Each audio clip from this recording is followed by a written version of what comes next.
Assalamualaikum warahmatullahi wabarakatuh. Perkenalkan, nama saya Muzatun Nafiatul Zain, NIM 43020250010 dari program studi manajemen dakwah.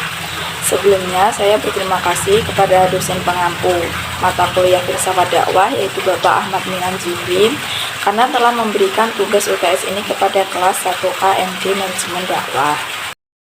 Saya akan membacakan materi yang telah saya pilih, yaitu peran dakwah Islam dalam membangun kesadaran kewarganegaraan di era digital, yang ditulis oleh Asyifa Nur Atqiyah, Ahmad Muhammad Mustaqim Nasoha, Anggun Binta Aska Maulani, Konita Azhara, dan juga Dia Ahli Rahmawati, yang dipublikasikan pada April 2025.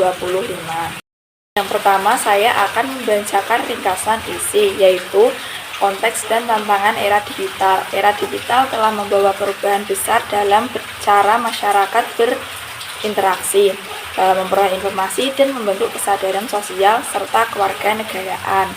Selanjutnya, meskipun banyak peluang, era digital juga menghantarkan atau menghadirkan tantangan seperti penyebaran informasi yang tidak akurat, hoax, dan juga penurunan nilai-nilai sosial. Dalam Indonesia yang mayoritas Islam, dakwah memiliki potensi strategi karena dapat menyampaikan agama sekaligus nilai kebangsaan.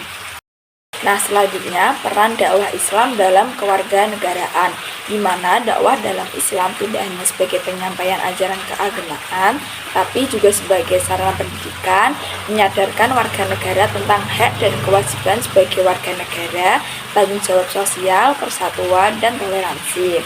Dalam ajaran agama Islam menerapkan prinsip-prinsip yang sejalan dengan kewarganegaraan, yaitu keadilan, persaudaraan, saling menghormati, pembentukan karakter warga yang baik. Selanjutnya ada dakwah Islam era digital.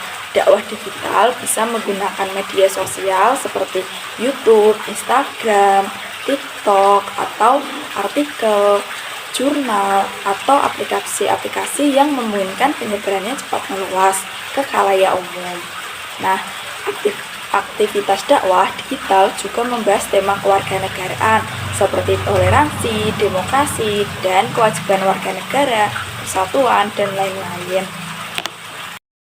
Selanjutnya ada strategi dakwah Islam untuk kesadaran kewarganegaraan. Yang pertama ada dakwah bilisan, yaitu contohnya ceramah, kajian, seminar yang biasanya menggunakan bahasa yang mudah dipahami oleh si mat'u atau audiens. Dan kedua ada dakwah bil kalam, contohnya artikel, tulisan, atau jurnal atau media sosial yang biasanya berisi tentang konten-konten yang edukatif.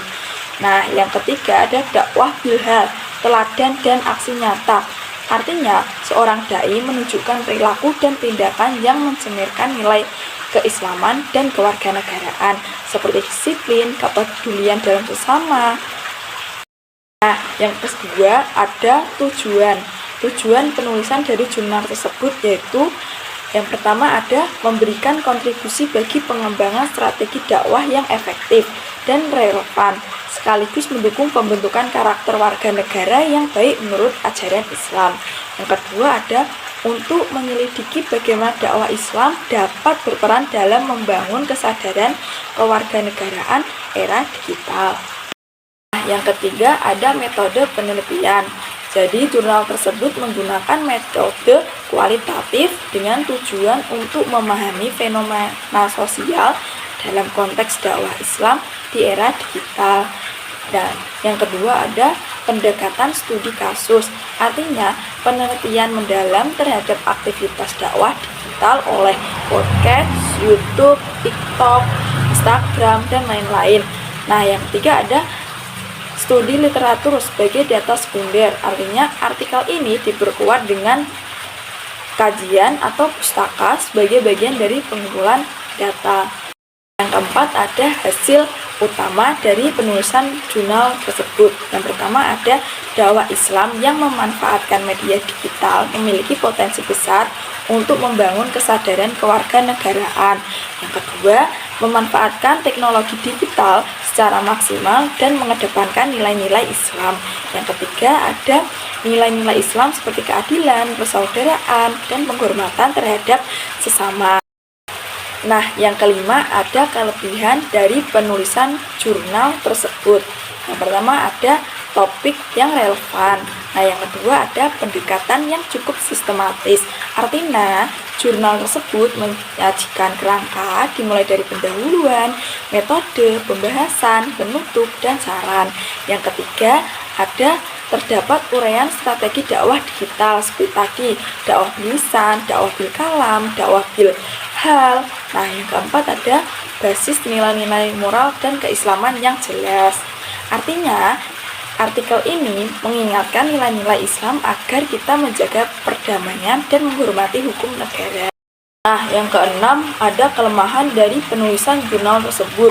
Yang pertama ada tidak ada kuantifikasi yang jelas mengenai seberapa banyak atau bagaimana pengukuran tentang kesadaran kewarganegaraan. Yang kedua ada metodologi yang agak terbatas. Yang ketiga, ada hubungan antara nilai moral, Islam, dan hasil langsung kewarganegaraan yang kurang terukur. Nah, yang ketujuh ada kesimpulan dari penulisan jurnal tersebut, yaitu dakwah digital berperan penting dalam membangun kesadaran kewarganegaraan yang berlandaskan nilai moral dan ajaran Islam. Melalui media sosial dan platform digital, dakwah dapat menanamkan nilai seperti toleransi, cinta tanah air, dan persatuan. Tantangan era digital seperti hoaks dan radikalisme perlu dihadapi dengan dakwah yang moderat dan beretika. Dakwah Islam bermanfaat untuk membentuk warga negara yang beriman, bermoral, dan berkontribusi positif bagi bangsa. Nah, itu dia materi yang bisa saya sampaikan. Wabillahi taufik wal hidayah. Wassalamualaikum warahmatullahi wabarakatuh.